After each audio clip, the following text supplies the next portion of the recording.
ગણપતિનો ગ. પછી ગ ઉપર બીજા કયા અક્ષર આવે કયો તો?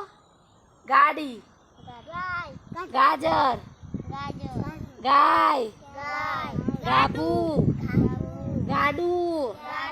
તો ગ આવડી જાવો જોઈએ. ક કબૂતરનો ક. ક કબૂતરનો ક. હાલો ક ઉપર બીજા કયા અક્ષર આવે? શબ્દ કયા? કમળ. બીજું કાકા. પછી કાકી. બીજું બોલો ક ઉપર હજુ યાદ કરો. તમને આવડે યાદ કરો બેટા. ભલે વાર્તા યાદ કરો. ક ઉપર કલમ. સરસ. પછી કૂદકો. કૂદકો મારો કે ના મારો? બરાબર એ રીતે. અને જો તમને લંગડી આવડી નહીં, આજે થોડું ભણાઈ જાય એટલે લંગડી રમતા શીખવાની છે. સમજાઈ ગયું? સારું ચલો એ બસ હવે